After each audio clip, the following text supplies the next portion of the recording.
మరోసారి వాక్యాన్ని నేర్చుకుందాం. దావీదు లాగా వాక్యాన్ని నేర్చుకుందాం. దావీదులాగా వాక్యాన్ని ధ్యానం చేద్దాం. రేయి మొదటి జాములో ఆయన కళ్ళు తెరుచుకున్నాయి నీ వాక్యాన్ని ధ్యానించడానికి. నీ వాక్యము నా నోటికి ఎలా ఉంది? తేనెలాగా మధురంగా ఉంది అంటున్నాడు. ఎహెజ్కేలు గ్రంథంతో ఎహెజ్కేలు రాస్తున్నాడు, ఆయన ఒక గ్రంథమును నా నోట్లో ఉంచి దాన్ని తిను భక్షించు అన్నాడంట. ఆ గ్రంథాన్ని భక్షించగా, ఆ పుస్తకాన్ని భక్షించగా ఆయన నోటికి తేనెలాగా ఎలా ఉంది? మధురంగా ఉంది. కాబట్టి దేవుని వాక్యం మన నోటికి తేనెలాగా మధురంగా ఉంటుంది.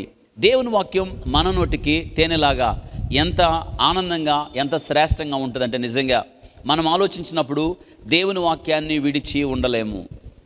నా మాటలు మీకు అర్థమవుతున్నాయా? కాబట్టి ఈ సంవత్సరానికి మీరు వాక్యంలో బాగా ఎదగాలి. ఈ సంవత్సరంలో వాక్యపు లోతుల్లోకి ఇంకా రావాలి.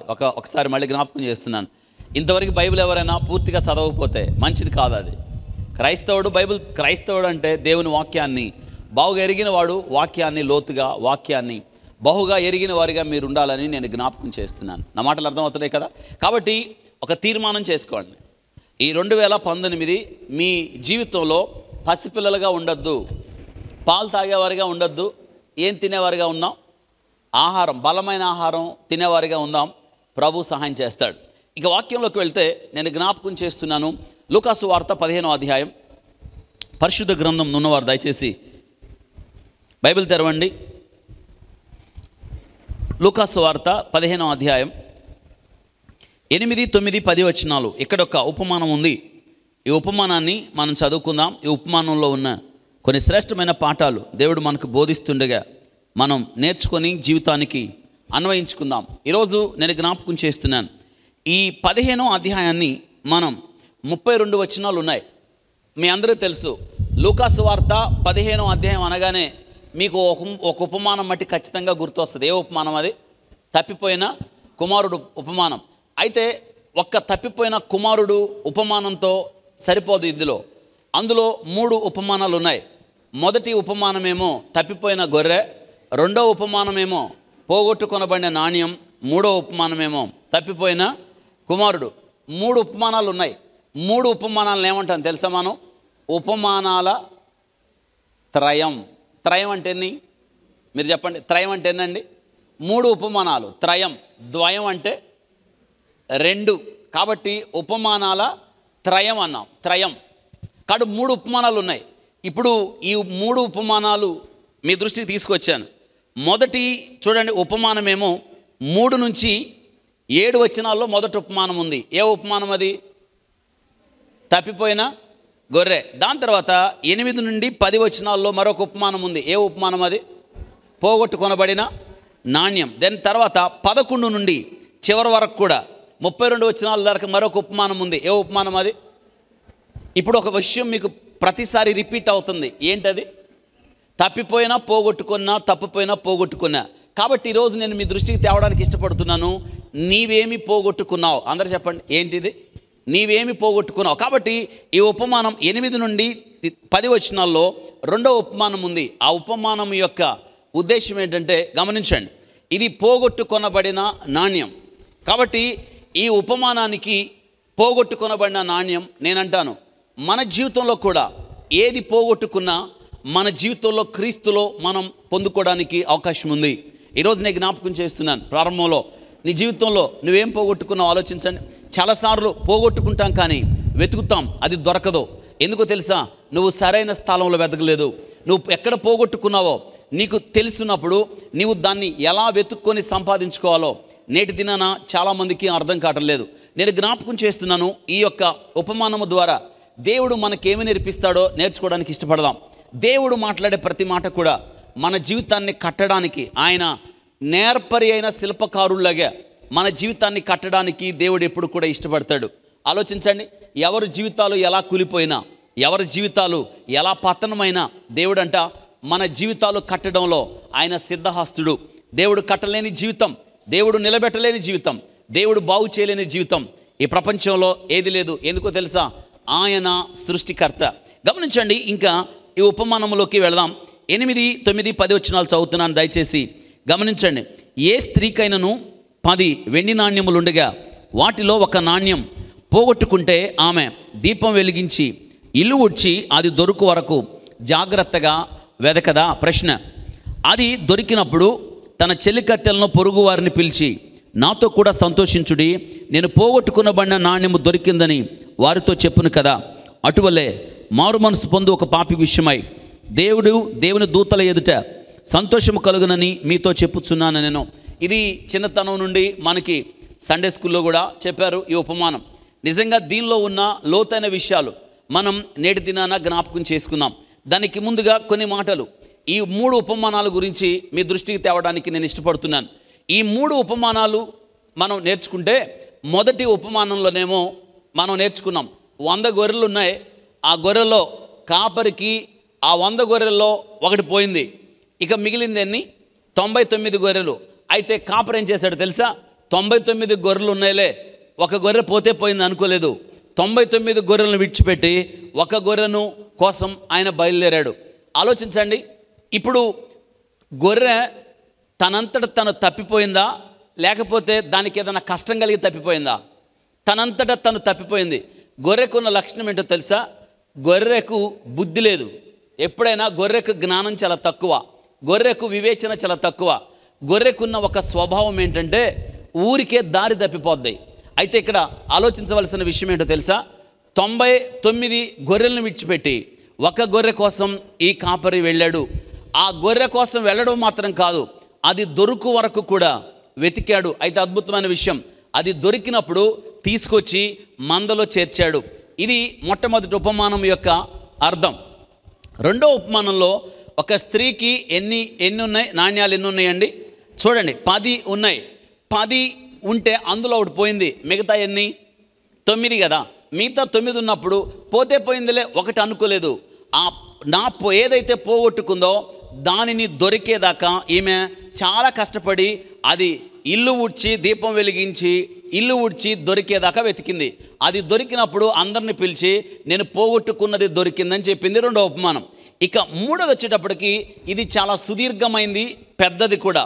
ఒక తండ్రికి 2 కుమారులు ఉన్నాడు, పెద్దోడు చిన్నోడు. చిన్నోడేమో ఒక దినాన తండ్రి యొద్దకు వచ్చి ఆస్తిలో భాగం ఇచ్చేయని ఆస్తి తీసుకొని దూరదేశం వెళ్ళి తనకున్నవన్నీ కూడా పోగొట్టుకున్నాడు. అయితే ఆస్తి అంతా ఖర్చు అయిపోయినప్పుడు, అక్కడ కరువు వచ్చినప్పుడు, వాడికి తినడానికి ఏమీ లేనప్పుడు మనందరికీ తెలుసు తిరిగి ఎక్కడికి రావడానికి ఇష్టపడ్డాడు. వాడు తండ్రి యొద్దకు వచ్చాడు. తండ్రి యొద్దకు వచ్చినప్పుడు తండ్రి చేర్చుకొని అందరూ చెప్తున్నాడు, ఈయన కుమారుడు చనిపోయి బ్రతికాడు, చచ్చిపోయి బ్రతికాడు, తప్పిపోయి దొరికాడని చెప్పాడు. ఇప్పుడు ఈ 3 ఉపమానాలు మనం ఆలోచిస్తే మూడిటి అర్థం ఒకటే. ఇక్కడ ఇది రాసింది ఎవరంటే విషయాన్ని జ్ఞాపకం చేస్తాను. లూకా రాస్తున్నాడు. లూకా పోగొట్టుకొనబడిన ప్రజలను తిరిగి దేవుడు ఎలా తన యొద్దకు పిలుస్తాడో చెప్పడానికి ఇష్టపడ్డాడు.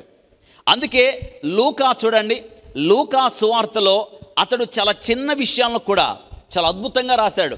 లూకా సువార్తలో ఎంతమంది విధవరాల గురించి రాశాడో కదా ఆయన. విధవరాల దినాల్లో, చాలా హీనంగా చూడబడుతున్న దినాల్లో విధవరాల యొక్క జీవితాన్ని గురించి ఈ లూకా రాశాడు. అంత మాత్రమే కాదు, ఈ ఉపమానాలు 3 లూకా సువార్తలోనే ఉంటాయి, ఇంకెక్కడ ఉండవు. అంటే లూకా అనే వైద్యుడికి ప్రజలు దేవునికి ఎంతో విలువైన వారని చెప్తాడు. నిజమే, దేవుని దృష్టిలో కూడా ప్రజలందరూ కూడా ఎంతో విలువైన వారు. బైబిల్ గ్రంథం చెప్తుంది, నశించిన దాన్ని వెదకి రక్షించడానికి మనుష్య కుమారుడు లోకానికి వచ్చాడు. ఈరోజు నేను జ్ఞాపకం చేస్తున్నాను, నశించిపోయిన మనలను వెదకి రక్షించడానికి యేసుక్రీస్తు వారు ఈ లోకానికి వచ్చాడు. అవును, మనం పోగొట్టుకున్నాం, మనం నాశనం అయిపోయాం, మనం పతనం అయిపోయాం, మనం జారిపోయాం, దారి తప్పిపోయాం, మన జీవితంలో అన్ని నష్టాలే. అయితే మన జీవితాన్ని లేవనెత్తడానికి యేసుక్రీస్తు వారు ఈ లోకానికి వచ్చాడు. ఈ ఉపమానం యొక్క విషయాన్ని నేను చెప్పడానికి ఇష్టపడ్డాను. కొంచెం లోతుగా దేవుని యొక్క వాక్యాన్ని మనం ధ్యానించడానికి ఇష్టపడదాం. చూడండి, ఈ యొక్క వాక్య భాగంలో మళ్ళీ చదువుతున్నాను.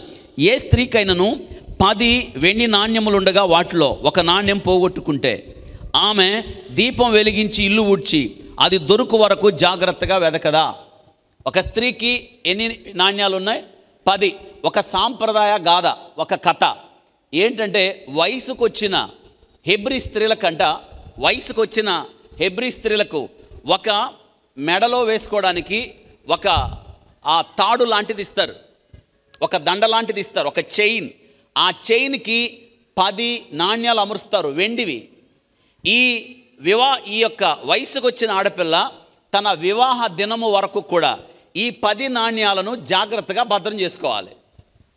వివాహ దినము వరకు కూడా కాపాడుకోవాలి. ఎందుకో తెలుసా? అంత విలువైనవి, అంత పటిష్టమైనవి. ఇప్పుడు పోయిందనుకోండి, ఆ బిడ్డకి చాలా నష్టం. ఇప్పుడు వాక్య భాగంలో నేను జ్ఞాపకం చేస్తున్నాను. ఒక స్త్రీ ఉంది, ఆమెకు 10 నాణ్యాలు ఉన్నాయి, ఒకటి పోయింది. అయితే ఒక విషయం, నాణ్యం పోయినప్పుడు ఆమె ఏం చేసిందో తెలుసా? ఇప్పుడు ఒక ప్రశ్న, ఇప్పుడు నాణ్యం పోయింది కదా, ఎందుకు పోయిందంటారు? చెప్పండి, ఆన్సర్ చెప్పండి. జారిపోయిందా? ఏం చెప్తారు దానికి జవాబు? నాణ్యం పోయింది. ఎందుకో? అజాగ్రత్త. గుడ్. ఇంకా అజాగ్రత్త వల్ల పోయింది, ఇంకా నిర్లక్ష్యం వల్ల పోయింది, ఇంకా జాగరూకత లేకపోవడం వల్ల పోయింది, చురుకుదనం లేకపోవడం వల్ల పోయింది, ఇంకేం చెప్తారు? ఒకటే మాట, నిర్లక్ష్యం.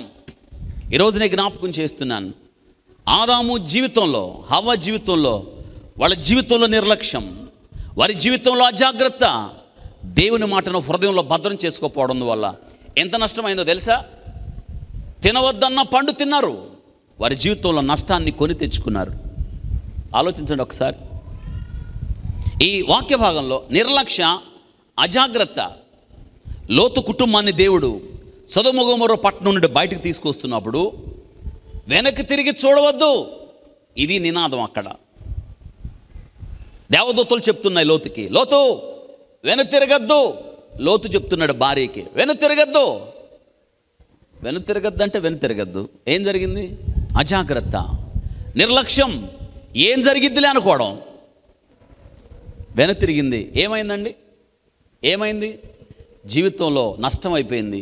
ఏమైందామా? ఉప్పు స్తంభమైంది. ఈరోజు నేను జ్ఞాపకం చేస్తున్నాను, ఆమె జీవితం నిస్సారమైపోయింది. సారమైన జీవితం కాదు. ఏ జీవితం అండి అది? నిస్సారం. విలువ ఉంది ఆ జీవితానికి ఏమన్నా? ఈరోజు నేను జ్ఞాపకం చేస్తున్నాను, నీ జీవితానికి విలువ లేకపోతే, యేసుక్రీస్తు విలువ ఇవ్వడానికి ఇష్టపడ్డాడు ఆయన. నీ జీవితానికి ఆధిక్యత లేకపోతే, యేసుక్రీస్తు వారు ఆధిక్యత ఇవ్వడానికి ఇష్టపడ్డాడు. నీ జీవితానికి ఏ యోగ్యత లేకపోతే, యేసుక్రీస్తు వారు యోగ్యత ఇవ్వడానికి ఇష్టపడ్డాడు. పోగొట్టుకున్న నిన్ను నన్ను ఆయన అలాగా విడిచిపెట్టలేదు. జారిపోయిన నిన్ను నన్ను విడిచిపెట్టలేదు ఆయన. ఒక మనుష్యుడు యెరూషలేము నుండి ఎరికోకు పడ్డాడు, పడిపోయిన మనిషిని అలాగే విడిచిపెట్టలేదు ఆయన. ఆ దారులు ఎవరెళ్ళారు? లేరండి. ఆ దారిలో మొదట ఎవరెళ్ళారు? యాజకుడు వెళ్ళాడా? యాజకుడు వెళ్ళాడు. ఏమన్నా చేశాడా? ఏం చేయలా. తర్వాత ఎవరు వెళ్ళారు? లేవీడు వెళ్ళాడు. ఏమన్నా చేశాడా? ఏమీ చేయలేదు. ఆ తర్వాత ఎవరు వెళ్ళారు? సమరయుడు వెళ్ళాడు. ఏం చేశాడు సమరయుడు? అవును, చేయాల్సింది చేశాడు. ఏం చేశాడో తెలుసా? తనేదైతే చేయగలడో మించి చేశాడు. ఇంకొక మాట, తన వాహనం మీద తన్ని, ఎంత మంచి మాట, వాహనము మీద ఎక్కించుకున్నాడు. నేను ఒక మాట జ్ఞాపకం చేస్తున్నాను, ఆ వాహనముగా మారాడు. పడిపోయిన ఆ పాపిని లేవనెత్తడానికి, నిర్లక్ష్యంతో జారిపోయిన మానవుని లేవనెత్తడానికి తనే వాహనముగా మారాడు. సిలువ మీద వాహనంగా మారాడు. లోక పాపములు మోసుకొని పోవు దేవుని మనందరి కోసం సర్వ మానవాళి పాప భారాన్ని భరించడానికి యేసుక్రీస్తు వారు ఆయన మనందరి కొరకు వాహనంగా మారాడు. అందుకే కదా మోసుకొని పోవు దేవుని, ఎంత మంచి మాట, ఆయన మోసుకొని పోయాడు మన పాపాలు. నేను జ్ఞాపకం చేస్తున్నాను, మన జీవితంలో ఏది పోగొట్టుకున్నా దేవుడు దాన్ని తిరిగి ఇవ్వడానికి ఇష్టపడుతున్నాడు. నీకు ఈరోజు నువ్వేం పోగొట్టుకున్నావు ఆలోచిస్తున్నావా?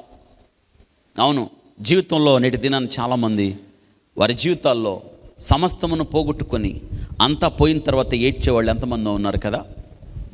ఒక కంపెనీ పెద్ద డైరెక్టర్ ఉన్నాడు, ఆయన కోట్ల కొలది రూపాయలు సంపాదించాడు, వారసత్వంగా ఆస్తులు ఇచ్చాడు, కొన్ని వందల తరాలు తిన్న తరగని ఆస్తి అయింది. ఒక దినం వచ్చింది, ఇంకా కంపెనీ బాధ్యతలు నెరవేర్చలేక ఇంకా వృద్ధాప్యం పైబడుతున్నప్పుడు కంపెనీ యొక్క బాధ్యతలు కుమారులను పిలిచి అప్పగించాడు. బాధ్యతలను అప్పగించిన తర్వాత తిరిగి తన ఆఫీసులోకి వెళ్ళి కూర్చున్నాడు. కూర్చొని ఆ ర్యాక్స్ లాగి వెతుక్కుంటా ఉన్నాడంటే ఏంటో వెతుకుతున్నాడు. సెక్రటరీకి ఆయన అసిస్టెంట్కి అర్థం కాలేదు. తన యజమానుడు ఏం వెతుకుతున్నాడో అర్థం కాలేదు.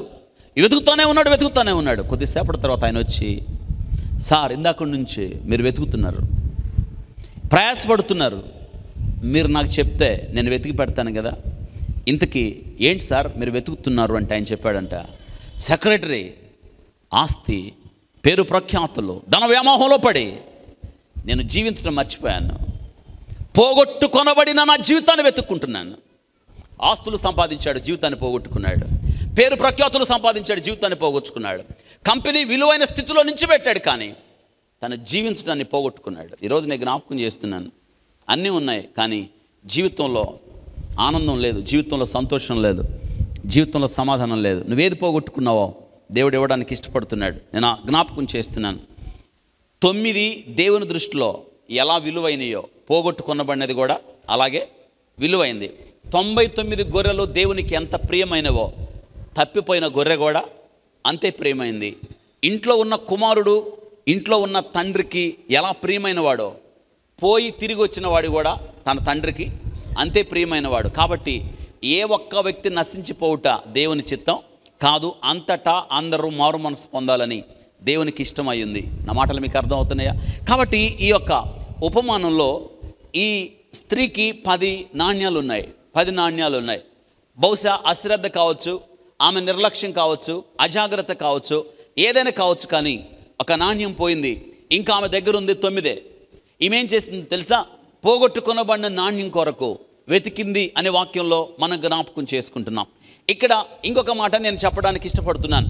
మొట్టమొదటి ఉపమానంలో గమనించండి. మొట్టమొదట ఉపమానము, రెండవ ఉపమానము, మూడవ ఉపమానం. కొంచెం దృష్టి పెట్టి ఆలోచించండి. ఇప్పుడు నేను చెప్తుంది మీకు రెండవ ఉపమానం.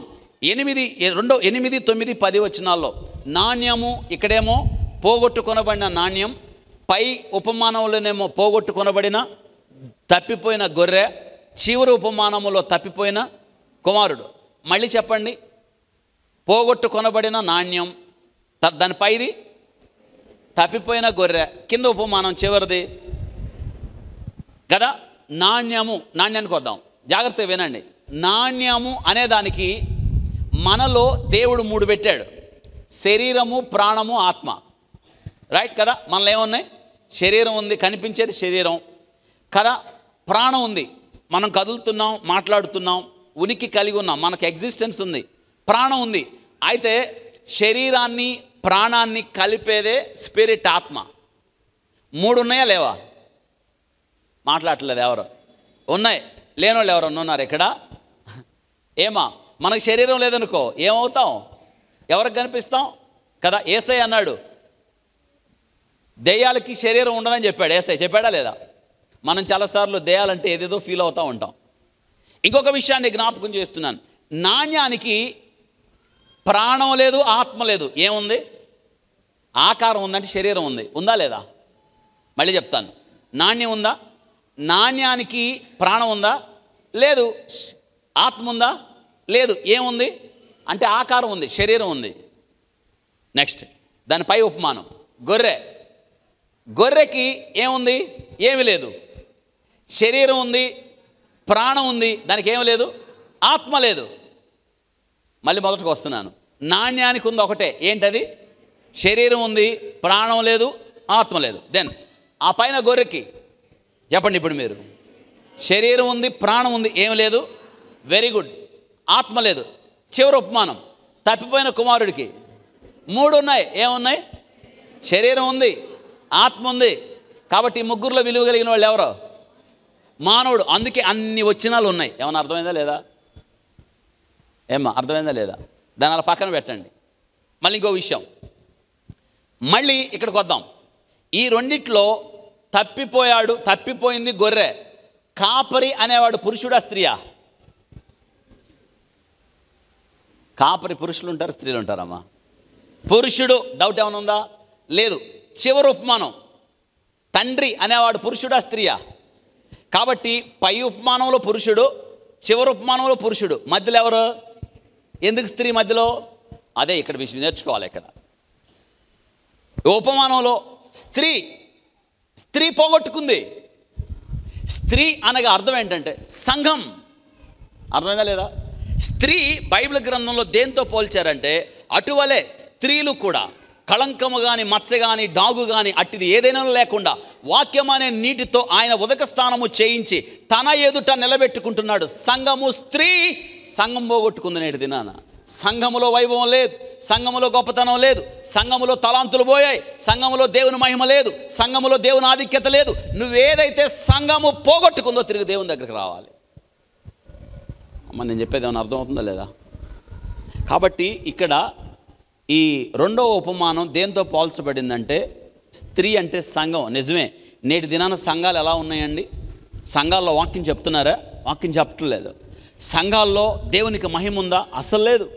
సంఘాల్లో దేవునికి ఘనత ఉందా? అసలు లేదు. సంఘాలలో విశ్వాసులను పోషించే బోధ ఏమో చెప్తున్నారు? అసలు లేదు. నేటి దినాన బోధలన్నీ ఏమైపోయినాయి తెలుసా? సౌఖ్యం, శారీరకంగా ఆరోగ్యం, శారీరకంగా ఆశీర్వాదాలు, ఇవి తప్ప మారు మనసు, రక్షణ పొందే సువర్తమానాలు ఏవి చెప్పట్లేదు. కానీ నేను జ్ఞాపకం చేస్తున్నాను, సంఘంలో ఉన్న నువ్వేం పోగొట్టుకున్నావు?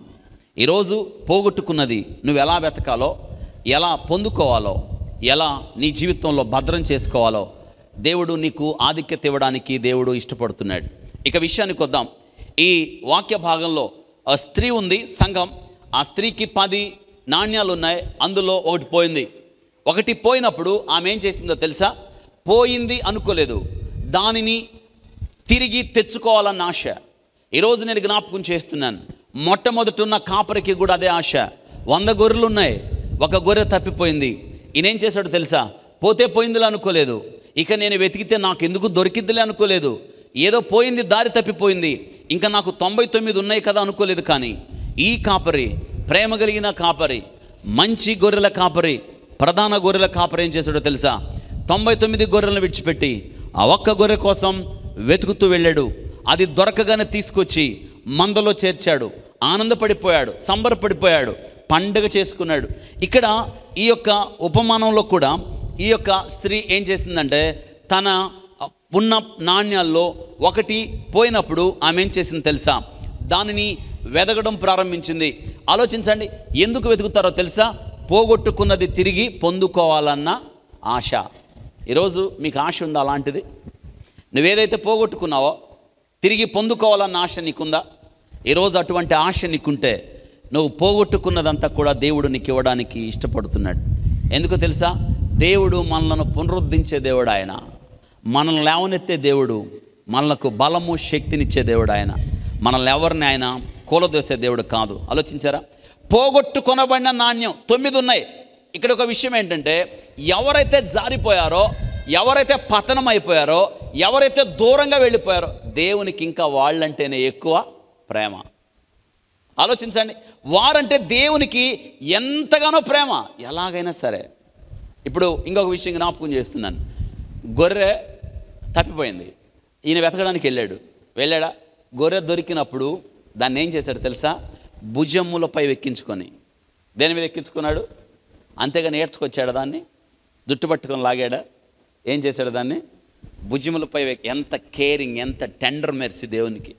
భుజములపై ఎక్కించుకొని. అందుకో భక్తుడు ఒక అద్భుతమైన పాట రాస్తాడు, సర్వమానవాళి పాప భారం మోయడానికి ఒక్క భుజం చాలు, తప్పిపోయిన గొర్రెను మోయడానికి ఎన్ని భుజాలు?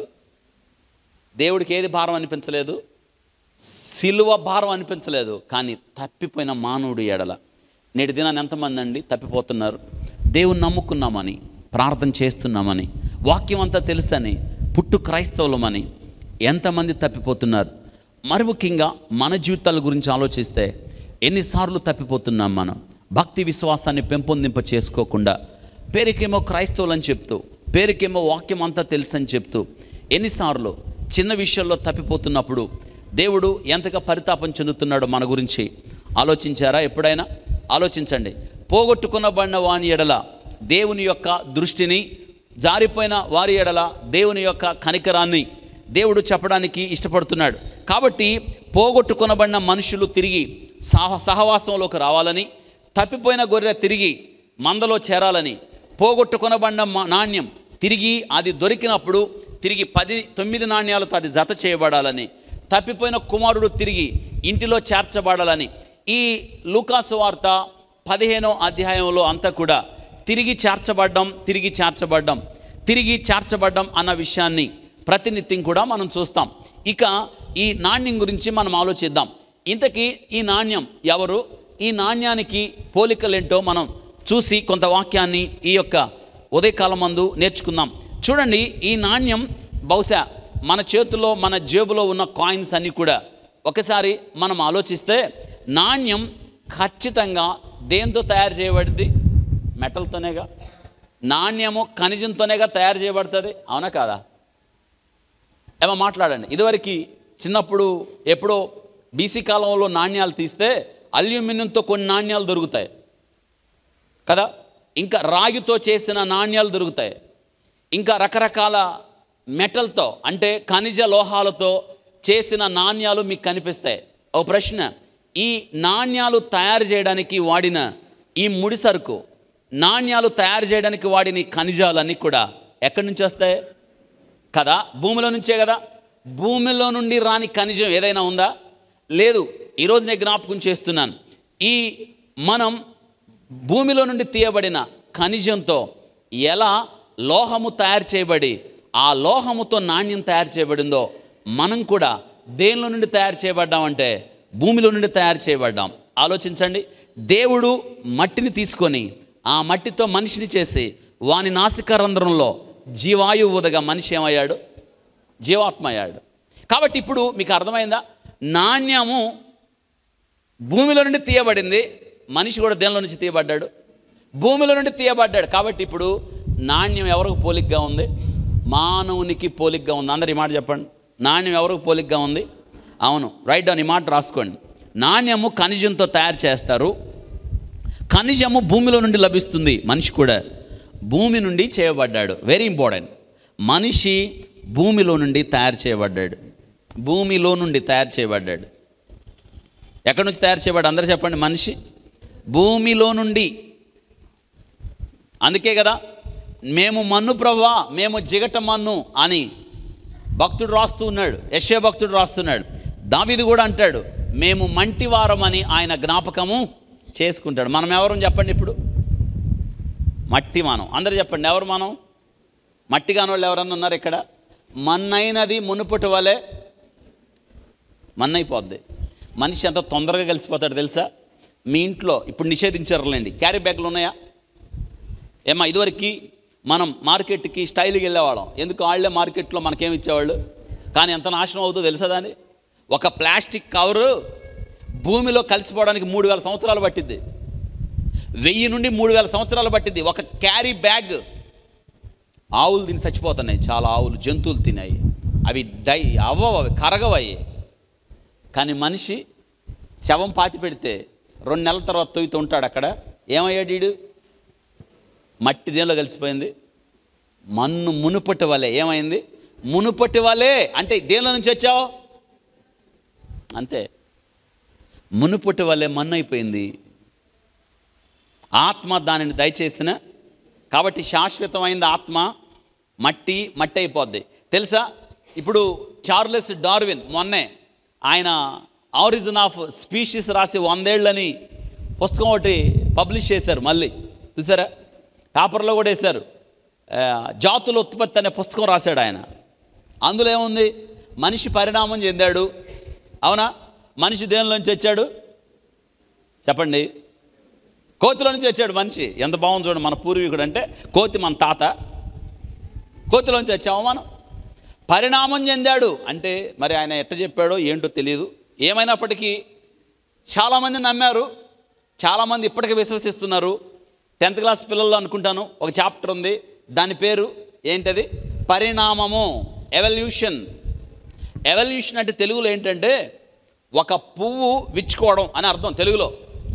ఒక బర్డ్ ఉంది కదా, ఒక బర్డ్ అదేమవ్వాలంటే విచ్చుకోవడం, దాన్ని ఎవల్యూట్ అవ్వడం, పరిణామము అంటారు దాన్ని. ఆయన జీవ పరిణామ క్రమం అని ఒక హెడ్డింగ్లో పిల్లలకు పాఠాలు చదువుతారు. అందులో మీరు ఒకసారి గుర్తుందా? ఒక ఫోటో గుర్తుపెట్టుకోండి, కవర్ పేజీలో కూడా వేశారు ఆ ఫోటో. ముందు కోతి పిల్ల గంతులేసేది, స్టెప్లేసి మనిషి వంగిపోయి లేచి ఒక పెద్ద శూలం పట్టుకొని ఆ చివర మానవుడు. అంటే ఎటు వచ్చాడు వీడు? మీరు చెప్పండి, ఎటు నుంచి ఎటు వచ్చాడు? చివరికి బిట్ వచ్చింది, ఒక బిట్ రాస్తారు పిల్లలు. మనిషి ఈ కింద డాష్లో నుంచి వచ్చాడని కింద రాస్తాడు. కుక్క, పిల్లి, నక్క, పక్కన మనిషి. ఏ కుక్క, బి నక్క, డి మనిషి మనిషిలో నుంచి వచ్చాడని బిట్టే పెట్టామనుకో, రైటా రాంగా? రాంగ్. మనం ఏం పెట్టాలి? ఎంత దారుణం అండి ఇది. కానీ బైబిల్ ఏం చెబుతుంది తెలుసా? మనిషి దేనిలోంచి వచ్చాడు? అస్సలు గుర్తుపెట్టు, మనం దేవుని యొక్క స్వరూపంలో సృష్టించబడ్డ హై లెవెల్. ఎంత హై వాల్యూ నేను చెప్తాను. మట్టిని తీసుకున్నాడు దేవుడు ఈ నాణ్యము తయారు చేయడానికి. భూమిలో నుండి లోహాన్ని తీసుకొని నాణ్యాన్ని ఎలా తయారు చేశారో, దేవుడు మనల్ని కూడా భూమిలో నుండి మట్టిని తీసుకొని మనలను తయారు చేశాడు. దీని మీద చాలా సైంటిస్టులు ఇది ఎంతవరకు నిజం, డార్విన్ చెప్పింది నిజమా, ఇది నిజమా అనేది ప్రూవ్ చేయడానికి John Gregor Mendel, father of genetics, చదువుకునే పిల్లలకు తెలిసింది, ఫైట్ చేశాడు. So strong evolution. Literally I condemn the theory of Charles Darwin. మొట్టమొదట ఆయన చెప్పాడు. చార్లెస్ డార్విన్ యొక్క సిద్ధాంతాన్ని మొట్టమొదట తిరస్కరించిన వ్యక్తి జాన్ గ్రెగర్ మెండల్. గుర్తుందా? ఆయన బఠానీ మీద ఆయన రీసెర్చ్ చేశారు. జెనెటిక్స్ ఆయన నేటి దినాన జెనెటిక్స్ ఇంజనీరింగ్ ఇంత డెవలప్ అవడానికి కారణం ఆయన ప్రూవ్ చేశాడు. చార్లెస్ డార్విన్ది రాంగ్, బైబిల్ ట్రూ అని చెప్పాడు. ఆ టీం అంతా ఒక థియరీని వాళ్ళు ఏం చేశారంటే వాళ్ళు ప్రూవ్ చేశారు. ఎలా అంటే మానవుల్లో ఉన్న మెటల్స్, మానవుల్లో ఉన్న భూమిలో ఏవైతే కంటెంట్స్ ఉన్నాయో, భూమిలో ఏవైతే పదార్థాలు ఉన్నాయో మానవుల్లో కూడా అయ్యే ఉన్నాయి. ఊరికే మీకు అర్థం అవ్వాలని స్క్రీన్ మీద నేను 2 పిక్చర్స్ ఉన్నాయి. యువతలేమో ఏమో ఎర్త్ క్రస్ట్, భూమిలో ఉన్న ఖనిజాలు, బి హ్యూమన్ బాడీ. ఇప్పుడు భూమిలో మానవుడు కలిసిపోవాలంటే భూమిలో ఏముందో మానవుల్లో కూడా చెప్పండి అయ్యే ఉండాలి. కందిపప్పు కందిపప్పులోనే కలిసిద్ది, మీకు ఇట్ట అర్థమైద్దేమో, అవునా? కందిపప్పులో కలిసిద్ది. ఇంకో పప్పు చెప్పండి ఏదన్నా. పెసరపప్పు, కందిపప్పు పెసరపప్పుతో కలవదు. ఎందుకు? అది నలుపు. చూడండి మీ కొటేషన్లో నలుపు తెలుపులు అన్న మళ్ళీ కలవదు. ఇంతే మానవుడు కూడా. ఒకసారి భూమిలో ఎర్త్ క్రస్ట్లో 49% ఉంది ఆక్సిజన్, మానవుల్లో 65. ఇక్కడ గమనించండి, ఇక్కడ ఏలో ఎర్త్లో భూమిలో ఏదైతే ఉందో మానవుల్లో ఎగ్జాక్ట్గా అయ్యే ఉన్నాయి. ఇప్పుడు మీకు అర్థమైందా? భూమిలో నుంచి తీసుకుంటే భూమిలో ఏదైతే ఉండాలో మానవుల్లో కూడా అయ్యే. ఇప్పుడు అర్థమైందా? వీళ్ళు ప్రూవ్ చేశారు. కాబట్టి చార్లెస్ డార్విన్ చేసిన సిద్ధాంతం తప్పు. మీకే అర్థమైంది. ఎట్టంటే మనం కోతి పిల్లల్ని పెంచుకుంటామా? పెంచుకోము. మా ఇంటికి ఒక కోతి వచ్చింది, దాన్ని జంతువులు కదా, ఎండవేళ వస్తుంది. అది ఎండవేళ వచ్చినప్పుడు మొట్టమొదట దప్పికైద్ది కదా, మా ఇంటి పైన డబ్బాలు అమర్చా. అది తెలివిగా ఆ డబ్బాల్లో తాగకుండా ట్యాంక్ మూత తీసుకొని తాగుతుంది. సరే పోనీ తాగని అని దానిపైన యాపిల్స్ ఫ్రూట్స్ పెడితే అది దానికి ఆనందం అవుతుంది. పండ్లు పెడుతున్నాం, తర్వాత నీళ్లు తాగుతుంది. ఇది వెళ్ళి ఇంకో దానికి చెప్పినట్టుంది. మనకు ఆహారం ఉంది, అక్కడ నీళ్లు ఉన్నాయి, మనల్ని బాగానే చూసుకుంటున్నారు. అక్కడ నువ్వెందుకు రాకూడదు అన్నట్టుంది. అది వచ్చింది, దాంతో ఇంకో ఫ్రెండ్ వచ్చింది, 2 పిల్లలు, 5 కోతులు మొత్తం. ఇప్పుడు భయం అంతా ఏంటంటే అవి ఏదన్నా పెట్టకపోతే మనిషిని ఎత్తకెళ్ళే తట్టున్నాయి. ఇప్పుడు మీకు విషయం చెప్తాను. మనం జాలిపడి కోతి పిల్లని తెచ్చి పెంచాం. అమ్మ వింటున్నారా? ఇప్పుడు డార్విన్ ప్రకారం ఈ కోతి పిల్ల కొద్ది రోజుల తర్వాత, సంవత్సరం తర్వాత మనిషి అవ్వాలిగా. మనిషి అయితే ఎట్లా ఉంటుంది మీరు ఆలోచించండి. అయిందా? ఈ ప్రపంచంలో ఏ కోతి అయినా మనిషి అయిందా? దాన్ని ఎవరన్నా చూసారా అంటే దీన్ని బట్టి ఒకటి అర్థమవుతుంది. ఏం అర్థమవుతుంది? కోతులు మనుషులు కాదు. మనిషి జన్మ చాలా ఉన్నతమైంది. మనిషి దేవుని చేత సృష్టించబడ్డాడు. కాబట్టి ఒక విషయం, భూమిలో ఏదైతే ఉందో మానవ శరీరంలో కూడా, అందుకే నేను జ్ఞాపకం చేస్తున్నాను. అసలు నీ విలువ ఎంతో తెలుసా? అవును, మనం జస్ట్ వీఆర్ ఇమేజ్ బేరర్స్. ఎవరికండి? ఇమేజ్ బేరర్స్ అంటే తెలుసా? దేవుని ప్రతిబింబాలు మనం. దేవుడంట తన పోలిక చొప్పున మనల్ని సృష్టించాడు, నేల నుండి మనుష్యుడిగా చేశాడు. నిజంగా మానవునికి ఆలోచించండి, మనం దేవుని పోలిక చొప్పున సృష్టించబడ్డాం. అదే మనం జ్ఞాపకం చేసుకోవాలి. రెండో విషయం నేను జ్ఞాపకం చేస్తున్నాను. ప్రతి నాణ్యానికి మీ జేబులో 1 రూపీ కాయిన్ ఉంటుంది, 2 రూపీస్ కాయిన్స్ ఉంటాయి, 5 రూపీస్, 10 రూపీస్. ఇంకా ఏ నాణ్యానికైనా ఒక విలువ ఉంటుంది, అవునా? 5 రూపాయలు 5 రూపీస్ దానికైతే 5 రూపాయలు, అంతే కదా. 10 రూపీస్ అయితే మనకి అదే కమ్మా. ఇండియన్ కరెన్సీలో 10 రూపాయల దాకేగా ఉంది, దాన్ని దాటలేవు. 1 రూపీ, 2 రూపీస్, 5 రూపీస్, 10 రూపీస్ కాయిన్సే ఉన్నాయి కదా. 10 రూపీస్ వాల్యూ 10 రూపీస్, తర్వాత 5 rupees value 5 rupees, 2 rupees value 2 rupees, అంతేనా? ఏ నాణ్యము యొక్క విలువ దానికి ఉంటుంది. అలాంటప్పుడు మనం నాణ్యం అయితే మన విలువ ఉందా లేదా? ఉంది. మన విలువ ఎంత గొప్పదో తెలుసా? అందరికన్నా దేవుడు నీకు విలువ ఇచ్చాడు. ఎందుకు తెలుసా? మనము ఎవరమంటే దేవుడు తన పోలిక చొప్పున మనలను, మన విలువ ఏంటంటే దేవుడు ఎంత విలువ ఇచ్చాడు చూడండి. మనం ఒకడు సర్వలోకాన్ని సంపాదించుకొని తన ప్రాణాన్ని పోగొట్టుకుంటే ఏమి ప్రయోజనం? చాలా విలువ. ఈరోజు మీకు ఒక విషయాన్ని జ్ఞాపకం చేయడానికి ఇష్టపడుతున్నాను. మనం చాలాసార్లు నా దగ్గర చిల్లి కావలేదు, నా దగ్గర అసలు డబ్బులే లేవు, నేను చాలా పేదవాడిని అంటూ ఉంటారు. తెలుసా చాలామంది? అసలు నీ విలువ ఎంతో తెలుసా? దేవుడు నీ విలువ ఎంత ఇచ్చాడో తెలుసా? నేను ఒక మేయో అనే ఒక క్లినిక్ ఉంది, ఇంటర్నేషనల్ క్లినిక్. అందులో ప్రముఖమైన వైద్యులు పనిచేస్తూ ఉంటారు. అందులో చాలా వైద్య శాస్త్రవేత్తలు పనిచేస్తూ ఉంటారు. దానిలో వాళ్ళు ఒక లెక్క కట్టారు మానవుణ్ణి. ఆ లెక్క అంతా నేను వేయటం లేదు, కానీ నా దగ్గర లెక్క ఉంది. ఒక మనిషిని యొక్క విలువ, ఏ పార్ట్ ఎంత విలువ చేసిద్దని లెక్క కట్టారు.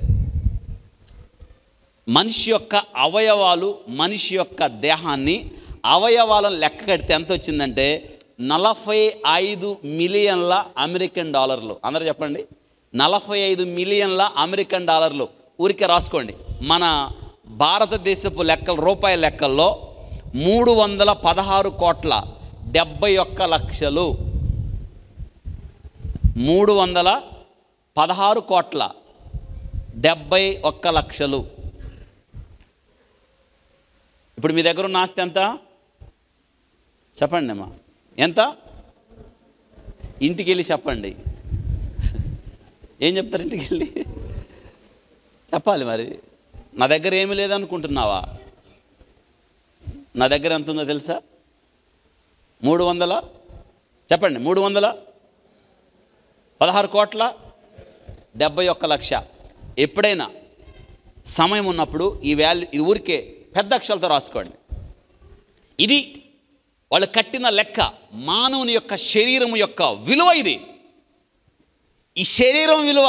ఇంకొక విషయం, ఈ శరీరానికి లోకములో ఉన్న వైద్యులు, లోకములో ఉన్న జ్ఞానంతో ఈ శరీరానికి విలువ లెక్క కట్టారు. కానీ ఈ శరీరంలో దేవుడు ఒక ఆత్మను పెట్టాడే, ఆత్మ విలువ దేవుడు ఎంత అన్నాడు తెలుసా? సర్వలోకమును సంపాదించుకొని తన ప్రాణాన్ని. అంటే సర్వలోకం కన్నా నీ ప్రాణం విలువ చాలా ఖరీదు. దేవుడు చూడండి మనకి ఎంత విలువ ఇచ్చాడో. మన జీవితంలో చాలాసార్లు అది లేదు, ఇది లేదని బాధపడుతూ ఉంటాం కదా. నాకు అది దక్కట్లేదు, ఇది దక్కట్లేదు అని. నాణ్యానికి విలువ ఉంది. కాబట్టి పోగొట్టుకొనబడిన ఈ నాణ్యమైన నీకు నాకు కూడా దేవుడు విలువిచ్చాడు. 2 విషయాలు చెప్పాను. నాణ్యము భూమిలో నుంచి తీయబడింది కాబట్టి, భూమిలో నుండి తీయబడిన లోహంతో నాణ్యం తయారు చేయబడినట్లుగా మనం కూడా నేల నుండి తయారు చేయబడ్డాం. దేవుడు నేల మంటి నుండి నరుని చేసి వాని నాసికారంధ్రంలో జీవాయువుదగా మనిషి జీవాత్మయ్యాడు. 2 నాణ్యానికి విలువ ఉంది. మనకు కూడా దేవుడు విలువిచ్చాడు. ఎవరికి ఇవన్నీ విలువ దేవుడు మనకిచ్చాడు. ఎంత విలువ ఇచ్చాడు తెలుసా? నశించిన దాన్ని వెతికి రక్షించడానికి. ఈరోజు యేసయ్య మనల్ని రక్షించడానికి వచ్చాడు. పాడైపోయిన మనల్ని బాగు చేయడానికి వచ్చాడు. చెడిపోయిన మనల్ని బాగు చేయడానికి వచ్చాడు. దారి తప్పిపోయిన మనల్ని దారిలోకి తేవడానికి, తన బిడ్డలుగా చేసుకోవడానికి వచ్చాడు. ఒక మాట యోహాను భక్తుడు అంటున్నాడు, తండ్రి మనలను కుమారులు అవడానికి ఎంత ప్రేమ అనుగ్రహించునో చూడుడి అంటున్నాడు. అంత ప్రేమ అనుగ్రహించాడు. నాణ్యానికి విలువ ఉన్నట్టు మనకి కూడా ఎంతో గొప్ప విలువిచ్చాడు. ఇంకొక మాట నేను జ్ఞాపకం చేస్తున్నాను. నాణ్యము కానీ చూస్తే, నాణ్యము మీద భారతదేశం అయితే భారతదేశపు ముద్ర ఉంటుందా? అమెరికా అయితే అమెరికా దేశపు సింబల్ ఉంటుంది. ఏ దేశం యొక్క జాతీయ ముద్రలో ఆ నాణ్యం మీద ఉంటాయి, అవునా కాదా? ఇప్పుడు మన నాణ్యం అమెరికాలో తీసుకెళ్తే మారిద్దా? ఇది భారతదేశంది కాబట్టి భారతదేశంలోనే మారిద్ది. అమెరికాది వస్తే ఇక్కడ మారదు, అమెరికాలోనే మారిద్ది. నేనంట ఎందుకంటే ఆ నాణ్యాన్ని దేన్ని బట్టి మార్చాలి అంటే దాని మీద ఉన్న ముద్ర. అలాంటప్పుడు నాణ్యమైన నీ మీద కూడా దేవుడు తన ముద్ర ఉంచాడు. ఈ ముద్ర ఏంటో తెలుసా? మన మీద దేవుని ముద్ర. తన పోలిక చొప్పున దేవుడు మన మీద ఎవరి ముద్ర ఉంది ఇప్పుడు కదా? దేవుని ముద్ర ఉంది. కాబట్టి మనం ఎవరికి చెందిన వాళ్ళం? దేవునికి చెందిన వాళ్ళం. 3 విషయాలు ఈరోజు నేను జ్ఞాపకం చేస్తున్నాను. ఇంతకీ నాణ్యం పోయింది కదా, ఆమె దగ్గర ఉన్న నాణ్యం ఏమైంది? పోయింది.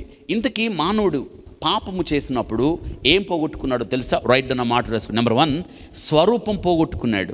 God image bearers.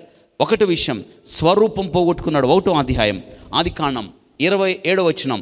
స్వరూపం పోయింది. అవును, దేవుడు తన పోలిక చొప్పున తన స్వరూపముతో నరుని సృష్టించినప్పుడు నరుడు తన స్వరూపాన్ని పోగొట్టుకున్నాడు. ఎప్పుడైతే పాపం చేశాడో, ఎప్పుడైతే అపరాధం చేశాడో, ఎప్పుడైతే దోషము చేసి ఆజ్ఞాతిక్రమం పాపము వలన వచ్చు జీతం మరణము కింద మానవుడు తన జీవితంలో దేవుని స్వరూపాన్ని పోగొట్టుకున్నాడు. ఇక్కడ ఒక విషయాన్ని నేను చెప్పడానికి ఇష్టపడుతున్నాను. పరిశుద్ధ గ్రంథంలో మనం ఎలాగ తయారయ్యాము చూడండి. విలాప వాక్యాలు చూడండి. మన రూపం ఏమైంది, మన పరిస్థితి ఏమైందో విలాప వాక్యాల్లో పరిశుద్ధ గ్రంథంలో దేవుడు శ్రేష్టమైన విషయాలు మనకు నేర్పించడానికి దేవుడు ఇష్టపడుతున్నాడు. గమనించండి, విలాప వాక్యాలు 4వ అధ్యాయం. విలాప వాక్యాలు 4వ అధ్యాయం 7-8 వచనాల్లో మనం చదువుకుందాం. 684 పేజీ. మన స్వరూపం ఏమైందో చూడండి. మనం ఎలా మారిపోయామో చూడండి. మన పాపం మనల్ని ఏం చేసిందో, దేవుని నుండి దూరమైన మన జీవితాలు ఎంతగా పతనమయ్యాయో ఈ 2 వచనాల్లో మనకి దేవుడు జ్ఞాపకం చేస్తున్నాడు. దాన్ని తీసారా? 684 పేజీ. విలాప వాక్యాలు 4వ అధ్యాయం 7-8 వచనాలు. దాని గనులు హిమము కంటే శుద్ధమైన వారు. మనం హిమము కంటే శుద్ధంగా ఉన్నాం. పాల కంటే తెల్లని వారు. మనమంట పాల కంటే తెల్లగా ఉన్నాం. వారి శరీరము పగడముల కంటే ఎర్రది. పాపము చేయకముందు మన శరీరాలు పగడము కంటే ఎర్రగా ఉన్నాయి. వారి దేహకాంతి నీలము వంటిది. ఎంత అద్భుతమైన మాట! వారి దేహకాంతి నీలమయమైంది. అట్టి వారి ఆకారము బొగ్గు కంటే నలుపాయను. వారిని వీధుల్లో చూచువారు వారిని గుర్తుపట్టజాలరు. ఏమయ్యాం? ఎంత నలుపోయాం? మాట్లాడండి. ఎంత నలుపోయాం? బొగ్గు. ఏమ్మా నల్లటోళ్ళని చెప్పడానికి ఏం వాడతారు?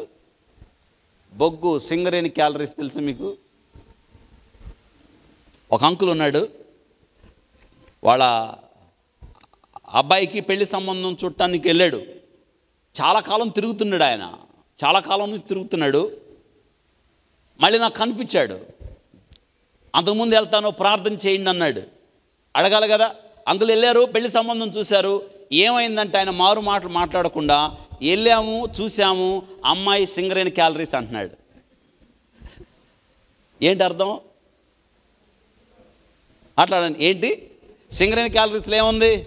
బొగ్గు ఉంది. బొగ్గు గనులు. సింగరేణి క్యాలరీస్ అంటే అర్థం ఏంది? నల్లగా ఉందని అర్థం. మనం సామెత ఒకటి వాడతాం. దొంగకి ముఖం, ఎవరికి? అందరికి కాదు. దొంగకి ముఖం నలుపు అంటే నల్లగైందనా? కాదు.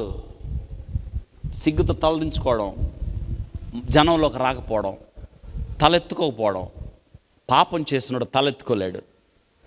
ఖైదీలను తీసుకొస్తూ ఉంటారు అప్పుడప్పుడు జైలు నుంచి జడ్జి ముందు తీసుకురావడానికి. వాడు తలంచుకొని ఉంటాడు.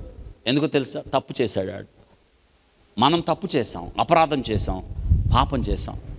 యేసయ్య ముందు ఆయన నీతిమంతుడు, న్యాయాధిపతి. ఆయన ముందు స్వరూపం పోయింది మంది. ఎంత చక్కగా రాశాడు. శుద్ధమైన వారు, తెల్లని వారు, పగడముల కంటే ఎర్రని వారు, వారి దేహకాంతి నీలము వంటిది. అట్టివాడు ఆకారాన్ని కోల్పోయి బొగ్గు కంటే. వాళ్ళంటే గుర్తుపట్టట్లేదు. నిజమే కదా. మనం ఏమయ్యాం? ఒకసారి ఆలోచిస్తే స్వరూపం పోయింది. ఆదాము దేవుని ముందు నిలబడాల్సిన వాడు, దేవునితో నడవలసిన వాడు, దేవునితో మాట్లాడవలసిన వాడు. పాపం ఎప్పుడైతే ఆదాములో ప్రవేశించిందో, ఆజ్ఞాతిక్రమం పాపం వచ్చిందో, చెట్టు చాటున దాక్కున్నాడు. దాక్కునేది ఎవరు? దొంగ కాదా?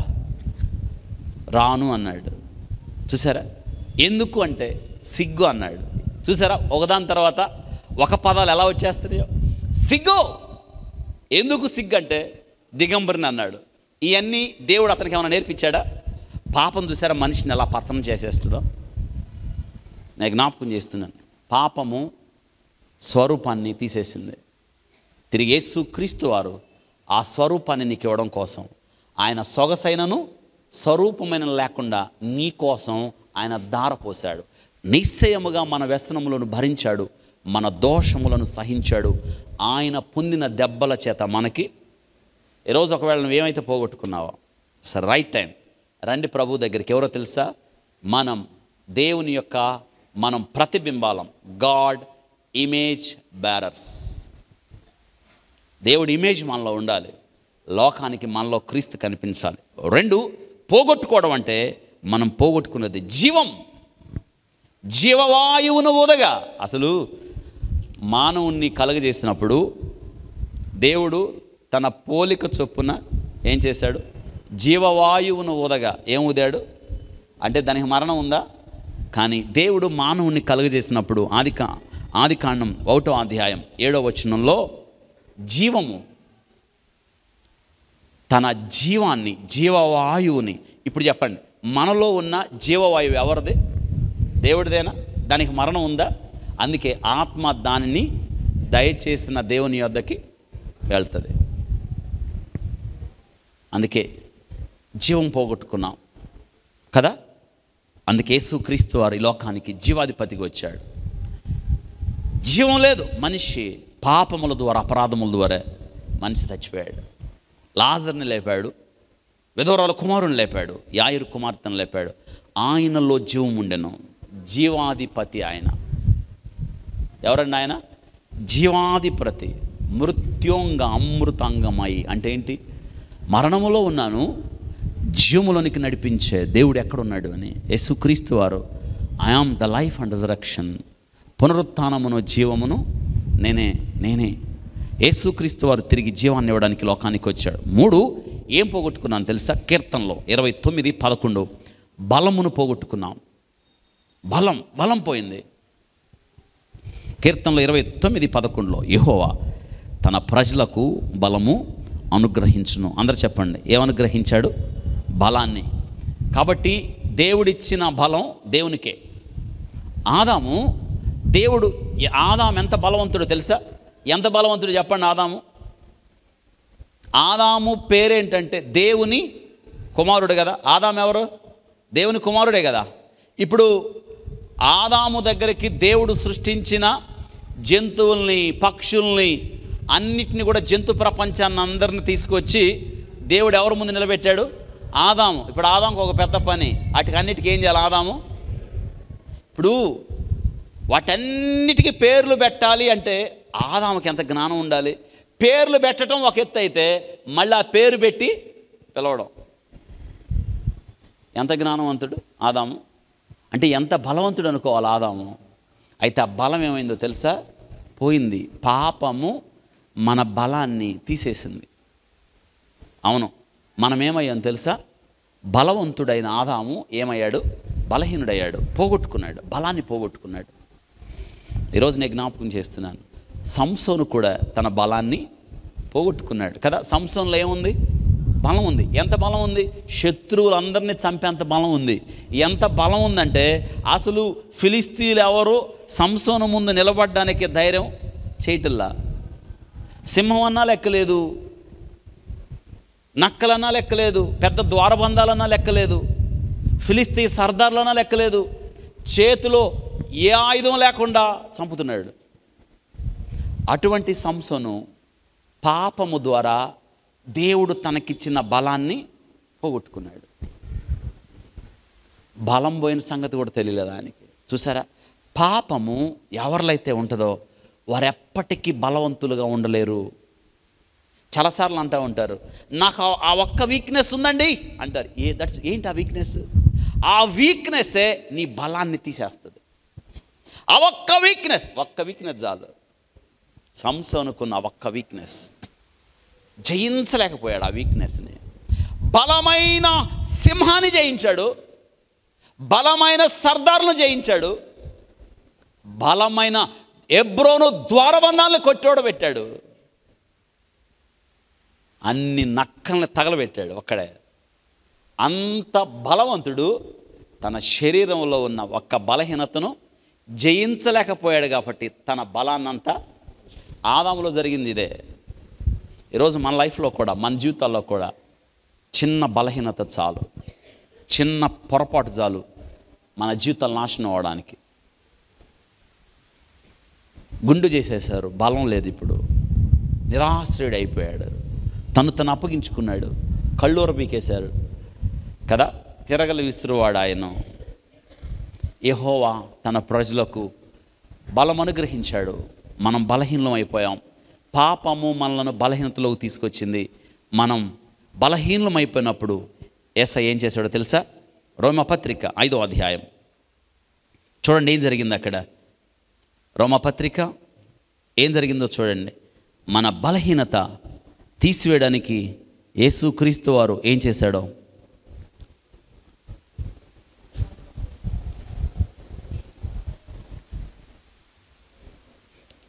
ఆరో వచనం, రోమపత్రిక 5వ అధ్యాయం 6వ వచనం. ఏలయనగా మనం ఇంకా బలహీనమై ఉండగా, అండర్లైన్, ఏం జరిగింది? ఇంకను బలహీనమై ఉండగా క్రీస్తు యుక్త కాలమున భక్తిహీనుల కొరకు చనిపోయాను. ఏమైంది? మనం బలహీనులుగా ఉండగా యేసయ్యంట మన కోసం ఏమయ్యాడు? ఆయన చనిపోయి మన బలహీనత తన మీద వేసుకొని తన బలాన్ని మనకిచ్చాడు. ఈరోజు నువ్వేం పోగొట్టుకున్నావు? ఒకవేళ బలాన్ని పోగొట్టుకున్నావా? ఎక్కడ పోగొట్టుకున్నావా బలాన్ని?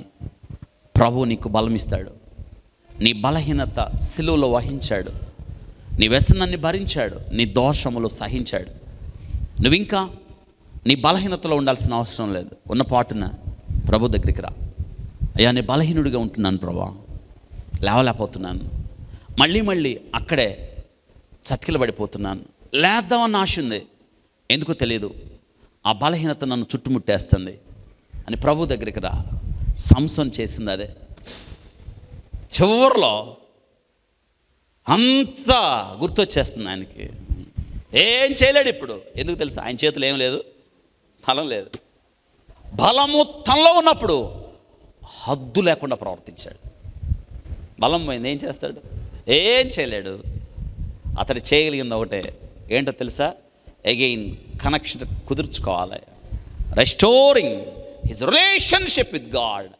దేవునితో తన సంబంధాన్ని కట్టుకోవాలి. ఏడుస్తుంటే అతనికి కన్నీళ్ళు రావటానికి కళ్ళు లేవు. ఏమొస్తున్నాయి? అసలు ఆశ్చర్యకరమైన విషయం తెలుసా? కంటితో పాపము చేసిన సంసోను జీవితంలో మొట్టమొదటి పీకేయబడింది ఏంటి? కళ్ళు. ఇప్పుడు ఏడుస్తూ ప్రార్థన చేస్తున్నాడు, ప్రభువా ఒక ఛాన్స్ ఇవ్వు. బలం ఉన్నప్పుడు ఎవరి మాట వినలేదు, ఎవరి మాట వినలా. ఇప్పుడు అంటున్నాడు, ఈ ఒక్కసారి నన్ను జ్ఞాపకము చేసుకున్న బలమి ప్రభువా. కీర్తనకారుడు అంటున్నాడు, యెహోవా తన ప్రజలకు ఏమిస్తాడు? ఆయన ప్రార్థన చేస్తున్నాడు. ఒక్కసారి ఛాన్స్, ఒక్కసారి ఇవ్వకుండా ఉంటాడా? అవును. పశ్చాత్తాపంతో ప్రభు దగ్గరికి వస్తాయి. నీ అతిక్రమములు దాచకుండా ఒప్పుకొని ప్రభు దగ్గరికి వచ్చి ఒక్కసారి నన్ను జ్ఞాపకం చేసుకోనప్పుడు సంసోను దేవుడు జ్ఞాపకం చేసుకుని అతని తల మీద వెంట్రుకలు తిరిగి, యెహోవా కొరకు ఎదురు చూచేవారు నూతన బలం వచ్చింది. అంతే. దాగోను దేవత ద్వార ఆ యొక్క గుడికి ఆధారంగా అక్కడ అడుగుతున్నాడు, ఈ గుడికి ఆధారంగా ఉన్న స్తంభాలు చూపించండి, వాటి మీద ఆనుకుంటాను అన్నప్పుడు వాళ్ళు అనుకున్నారు, ఏం చేస్తాడు గుడ్డాడు, జుట్టు కూడా వీకేసాం, గుండె చేసేసాం, బలం లేదు అనుకున్నారు. కానీ ఈ వెంట్రుకలు తిరిగి మొలకెత్తిన సంగతి వాళ్ళకి అంటున్నాడు, నాకు అవి పట్టించండి అంటే, పోన్లే చివరి కోరిక తీరుద్దామని ఆ 2 స్తంభాలు పట్టించారు. అంతే. అవి ఎన్ని సంవత్సరాలు, ఎన్ని వందల మంది కడితే ఆ స్తంభం నిలబడింది. 2 స్తంభాలు, ఆధారమైన స్తంభాలు అవి. ఈ చెత్త ఒకటి, ఈ చెత్త ఒకటి పట్టుకొని లాగి కూల్చేశాడు. 3000 మంది ఆయన్ని ఎట్ట చంపాలో ఆయన చచ్చిపోతున్నప్పుడు చూద్దామని ఆనందంతో వచ్చిన ఫిలిస్తీన్లు 3,000 మంది ఒకేసారి. అంటే నేను అంటాను, చనిపోయేటప్పుడు కూడా విజయాన్ని సాధించి చచ్చిపోయాడు. నేను ఒక ప్రశ్న, చిన్న వెంట్రుకల్లోనే అంత బలం ఉంటే అసలు నిజమైన వెంట్రుకలు ఎంత బలం ఉంటుంది? యెహోవా తన ప్రజలకు బలము. ఈరోజు నువ్వు బలం పోగొట్టుకుంటే రండి, ప్రభు నీకు బలం ఇస్తాడు. తలాంతులు పోగొట్టుకున్నావా, ప్రభు తలాంతులు ఇస్తాడు. నీ జీవితంలో దేవుని యొక్క ప్రతినిధిగా ఉండే యోగ్యత పోగొట్టుకున్నావా, ప్రభు నీకు అవకాశం ఇస్తాడు. తిరిగి ఏం పోగొట్టుకున్నాడు చూడ, జీవనోపాయం. ఆదికాండం 2వ అధ్యాయం 8వ వచనంలో దేవుడు జీవనోపాయం పోగొట్టుకున్నాడు అంటున్నాడు. నిజమే. ఇక్కడ మనం ఆలోచిస్తే ఆదాముకి దేవుడు పనిచ్చాడు. ఏం పనిచ్చాడో చూద్దాం. 2వ అధ్యాయం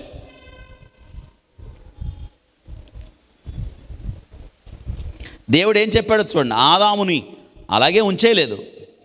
దేవుడైన యెహోవా నరుడి కోసం ఆయన ఇచ్చిన గొప్ప పని ఏంటంటే 2:8 ఉంది చూడండి. యెహోవా తూర్పున ఏదెన్లో ఒక తోట వేసి తాను నిర్మించిన నరుని దానిలో ఉంచెను. మరియు దేవుడైన యెహోవా చూపునకు రమ్యము దానికి చూడండి సేద్యము చేయడానికి ఏం చేశాడు? సేద్యం. ఆదాము ఇప్పుడు ఏం చేయాలి? అవును, ఆదాము ఆ యొక్క తోటని కాపు కాయాలి, తర్వాత సేద్యం చేయాలి. ఇంతకేమనాలి ఇప్పుడు? ఆ తోటను భద్రం చేయాల్సిన పని ఎవరికి? చేశాడా? చేయలా. బాధ్యత చేయలేదు కాబట్టి ఏమైందో తెలుసా? బాధ్యతను ఏమైంది? పోగొట్టుకున్నాడు. 15వ వచనం స్పష్టంగా చూడండి. మరియు దేవుడైన యెహోవా నరుని తీసుకుని ఏదైనా తోటను సేద్యపరచుటకును దానిని కాచుటకును దానిలో, అందరూ చెప్పండి, ఏం చేయటానికి? సేద్యం చేయటానికి. ప్రశ్న, కాపు కాశాడా? జాగ్రత్తగా చేశాడా? చేయలేదా? ఆన్సర్, సేద్యం చేశాడు అనుకున్నాం. సేద్యం చేశాడా? చేస్తున్నాడు అనుకుందాం. చేశాడో లేదో పక్కన పెట్టండి. కాపు కాశాడా? కాయలేదా? ఎందుకని కాయలేదని పెద్దగా అరుస్తున్నారు? ఎందుకు చెప్పండి? ఎందుకనమ్మా? ఎలా చెప్పారు కాపు కాయలేదని? అది సాతానుడు ఎందుకు వస్తాడు లోనకి కదా? ఇంకొకటి, ఈమెను కూడా కాయలా. ఎవరిని? అది ఆమె ఆడుంది, ఈనాడున్నాడు కదా. ఇప్పుడు ఆమె ఆడుండాలి. ఆ ముందు రోజేగా పాటలు పాడాడు, నా ఎముకలో చూసుకోవద్దు ఎముక ఆడుందో. నా ఎముకలో ఎముక, తర్వాత నా మాంసంలో నాలో నుండి తీయబడింది నారి. ఏ నారి బయటికి పోవద్దు అనొద్దా? నువ్వు నా పక్కనే ఉండాలనా లేదా? పైగా నిన్ను దేవుడు సృష్టించడానికి ఇదిగో నా పక్కలో గాయమైందని చూపించద్దాం. ఓకే, చూపించాలా లేదా? అంటే ఇప్పుడు ఆదాము భార్యను కూడా ఎక్కడుందో చూసుకోవాలా. రెండు పొరపాట్లు జరిగాయి. భార్యని దూరంగా పెట్టకూడదు. ఆమె మరి ఈవినింగ్ వాక్కి వెళ్ళిందో ఎటు వెళ్ళిందో తెలియదు. ఇద్దరు కలిసిపోయింటే ఓ బాధ ఉండేది కాదు. వాడు కూడా, అపవాది కూడా ఇద్దరు కలిసి ఉన్నప్పుడు రాలా. ఎప్పుడు వచ్చాడు కదా? జాగ్రత్త. ఇంట్లో భర్త ఉన్నప్పుడు మీకేం ఇబ్బంది ఉండదు. భర్త వెళ్ళిన తర్వాతే ముచ్చట్లు. పక్కామా చూస్తూ ఉంటుంది ఇంట్లో ఉన్న ఈయన ఇంకా ఉద్యోగానికి ఇవ్వడు, ఆయన అట్ట పోతాడో లేదో. ముచ్చట్లు, పక్కన వాళ్ళ ముచ్చట్లు, కాని ముచ్చట్లు, ఈ ముచ్చట్లు, టీవీ పెట్టి సీరియల్ చూద్దాం, సీరియల్ ముచ్చట్లు. అమ్మ అట్ట ఎవరన్నా ఉన్నారా? అట్టొద్దు. మంది అది కాదు. మనం విమోచించబడ్డాం. ఎప్పుడైనా లోకం మన ఇంట్లోకి వస్తుందంటే సాతానుడు వస్తున్నాడు. మనకి కాని వారిని, మన సహవాసం కాని వారిని, అనగా క్రైస్తవులు కాని వారిని అన్యులతో దుష్టులతో సాంగత్యం చేయొద్దు. దుష్ట సాంగత్యం మంచి నడవడిని. అందుకే దేవుడు వచ్చాడు. పండు తింది ఎవరు? మొదటి తింది ఎవరు? ఆదాం అవ్వ. అవ్వ తింది, తెచ్చి ఎవరికి ఇచ్చింది? ఆమె కన్నా ప్రేమ ఉంది కానీ నీకు లేదు. అంతే అనుకోవాలి కదా. కాపు కాయాలి కదా. తెచ్చి చూడండి తీసుకొచ్చి ఇచ్చింది.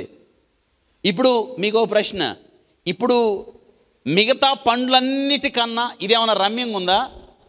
ఇందాక అదే చదివాను. చూపునకు రమ్యంగా ఉండేవి చాలా ఉన్నాయి. అదేది తినకుండా తెచ్చి ఇచ్చింది. తెచ్చాడు, ఆయన తినేశాడు. ఇక విషయం మరి దేవుడు రావాలిగా. వచ్చాడు, వచ్చి అడిగాడు ఎవరిని? తింది ఎవరు? అవ్వ. అడిగింది ఎవరిని? ఎవరిని అడగాలి ఆయన? అవ్వనే కదా. కానీ ఎవరిని అడిగాడు? ఎందుకని? వాచ్మెన్ సరిగ్గా పోస్ట్ సరిగ్గా లేదు, అందుకే ఓ వాచ్మెన్ పోస్ట్ పీకేశాడు. తోటలో ఉండాల్సిన వాళ్ళని దేవుడు తోట నుంచి బయటికి, అవును ఉద్యోగం సరిగ్గా చేయకపోతే ఏమవుద్ది? ఈరోజు మన జీవితాల్లో కూడా దేవుడు బాధ్యతలు ఇచ్చాడు, ఆ బాధ్యతను చక్కగా చేయాలి. కాబట్టి ఉద్యోగాన్ని పోగొట్టుకున్నాడు, జ్ఞానం కూడా పోయింది. అంతకుముందు దేవుని జ్ఞానంతో కదా, జ్ఞానం సామెతలు 2:6. ఇక్కడ ఒక విషయాన్ని నీకు చెప్పడానికి ఇష్టపడుతున్నాను. మానవుడు ఏం పోగొట్టుకున్నాడు తెలుసా? జ్ఞానం పోగొట్టుకున్నాడు. ఎలాగో తెలుసా? అంతకుముందు ఆదాము ఎవరితో తిరిగేవాడు? దేవునితో తిరిగేవాడు. ఎప్పుడైతే పాపం వచ్చిందో చూడండి, డొంక తిరుగుడుగా మాట్లాడుతున్నాడు ఆదాము. ఎట్లా చూడండి, చెట్టు చాటుకి వెళ్ళాడు, దాక్కున్నాడు. దేవుడు వస్తుంటే దాక్కున్నాడా? అంటే ఆదాము యొక్క ఉద్దేశం ఏంటి? కనిపించాలనా కనిపించకూడదనా? చూసారా, కనిపించకూడదు అంటే, కనిపించకూడదంటే చెట్టు చాటుకి వెళ్ళాడంటే అర్థం ఏంటి? దేవుడు అటు ఇటు తిరిగి వెళ్ళిపోతాడనే అని ఎంత తెలివి చూసారా? పోనీ ఇప్పుడు దేవుడు తిన్నగా వచ్చి, దేవుడు చూడండి ఎంత గొప్పవాడో, ఆదామా ఎక్కడున్నావు అన్నాడు. వినండి చాలా జాగ్రత్తగా. ప్రశ్న, దాక్కున్నాడు. నేను అనుకుంటాను అసలు బలికున్నాడు మొదటి 2-3 సార్లు దాక్కునే ఉంటాడు. ఒకవేళ దేవుడు అటు వెళ్తుంటే ఇటు చెట్టు చాటుకు వచ్చి ఉంటాడు, మళ్ళీ ఇటు వచ్చి ఉంటే ఇటు చాటు ఉంటాడు, భార్య కూడా వెనకలాగా ఉంటాడు, ఇటు జరగాలి, కనిపించకూడదు కదా.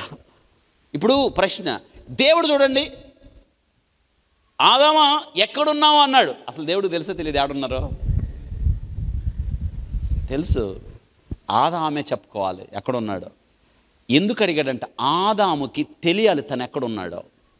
ఇక లాభం లేదని చెట్టు చాటు నుండే మాట్లాడుతున్నాడు. ఏమని? నిన్ను చూచి నేను దాగుకొంటిని. దేవుడు అంటున్నాడు, తినవద్దన్న పండేమి తిన్నావా అంటే అంటున్నాడు, నేను తింటాం కాదు, నువ్వు చేసేవి ఒక ఆమెని నా కోసం, నీవు నాతో ఉండడానికి నువ్విచ్చిన ఆమెది నేరం. ఎవరి మీద నెట్టేశాడు? ఎవరి మీద? దేవుడి మీద. అసలు ఆమె ఎందుకు నాకు? ఆమె ఎందుకు అన్నాడు? పాట ఎట్ట పాడాడు?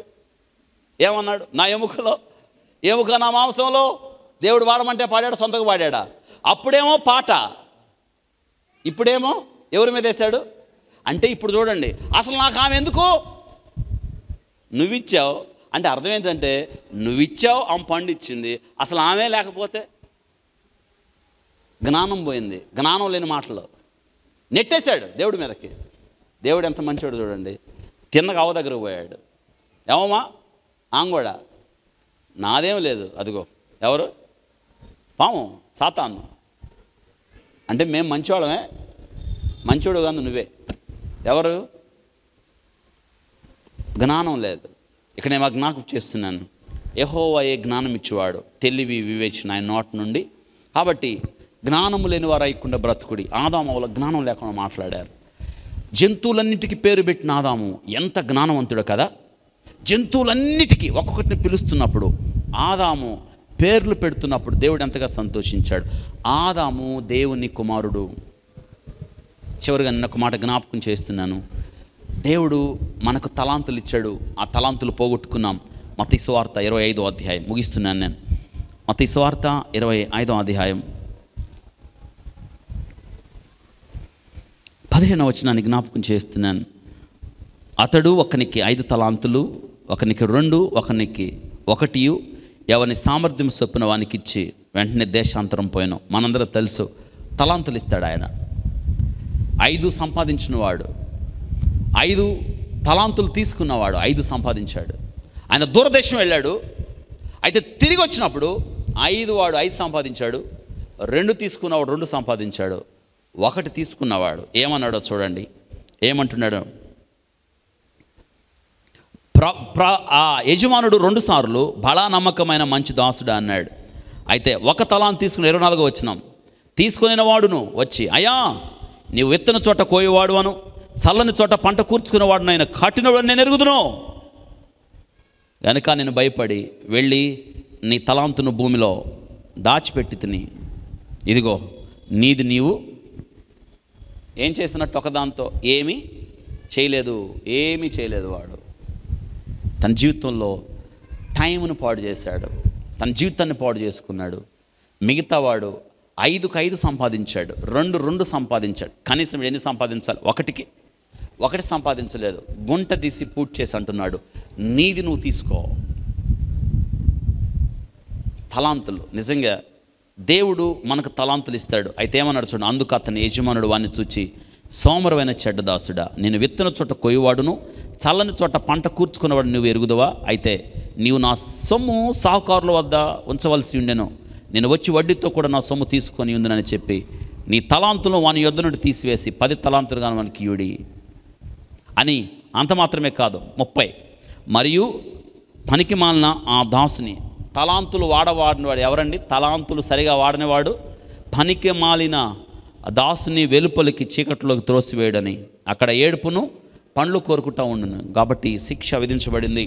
తలాంతులు సరిగ్గా వాడాలి. దేవుడు మనకు తలాంతులు ఇచ్చాడు, దేవుడు మనకు ఆధిక్యతలు ఇచ్చాడు. వాటన్నిటినీ పోగొట్టుకోకండి. దేవుని కొరకి కొత్త సంవత్సరం వాడండి. రకరకాలుగా దేవుడు మనకి రకరకాంతల తలాంతులు ఇచ్చాడు. అయితే ఈమె ఆ పోగొట్టుకునబడిన నాణ్యం దానికోసం ఏం చేసిందో తెలుసా? ఏం చేసిందామా? చూడండి, ఇప్పుడు వాక్యం చూడండి. ఆమె ఏం చేసిందంటే, ఏం వెలిగించింది? దీపము వెలిగించింది. అందరూ చెప్పండి, ఏం వెలిగించింది? దీపము వెలిగించింది. 2 విషయాలు ఇక్కడ. దీపం వెలిగించి, 2 ఆమె ఏం తీసుకుంది? చీపురు తీసుకుంది.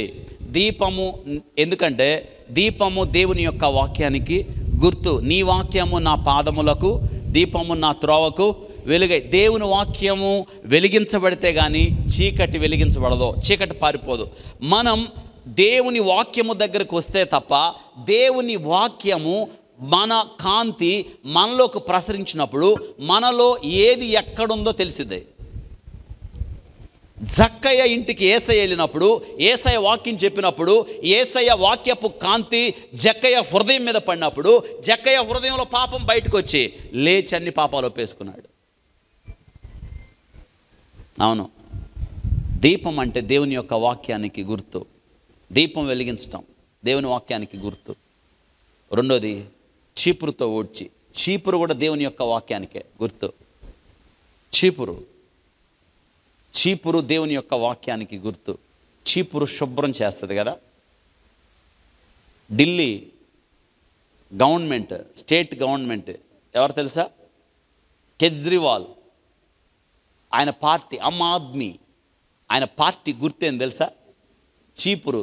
ఎందుకు చీపురు పెట్టారంటే అవినీతిని ఊడ్చేస్తానన్నాడు ఆయన. ఏం ఊడ్చేస్తాడు? ఈరోజు చీపురు దేవుని యొక్క వాక్యం మనలో ఉన్న పాపాన్ని ఏం చేస్తుంది? ఊడ్చేసేది. 2 దేవుని వాక్యానికి గుర్తు. దీపము దేవుని వాక్యం, దేవుని వాక్యం ఏ దీపం గుర్తు. చీపురు కూడా మనల్ని శుభ్రం చేస్తుంది. కాబట్టి ఆమె దీపం వెలిగించి ఇల్లు ఊడ్చినప్పుడు అది ఎక్కడుందో దొరికిద్ది. వాక్యం దగ్గరకు వచ్చి వాక్యాన్ని మన జీవితానికి అన్వయించుకున్నప్పుడు మనం ఏం పోగొట్టుకున్నాం, తిరిగి ఎలా తెచ్చుకోవాలో వాక్యపు వెలుగులో మనకు అర్థమవుతుంది. వెంటనే ఆమెకి దొరికింది. అప్పుడు ఏం చేసింది తెలుసా? అందరిని పిలిచింది. నేను పోగొట్టుకున్నాను, తిరిగి నాకు దొరికిందని వారందరికీ చెప్పి సంతోషించింది. ఈరోజు మన జీవితాల్లో మనం పోగొట్టుకున్నది దేవుడు మాత్రమే మనకి ఇవ్వగలుగుతాడు. ఈ వాక్యపు వెలుగులో మీరేం పోగొట్టుకున్నారో మీకు అర్థమవుతుంది. రండి ప్రభు దగ్గరికి. నువ్వు పోగొట్టుకున్నవన్నీ దేవుడు నీకు ఇవ్వడానికి ఇష్టపడుతున్నాడు.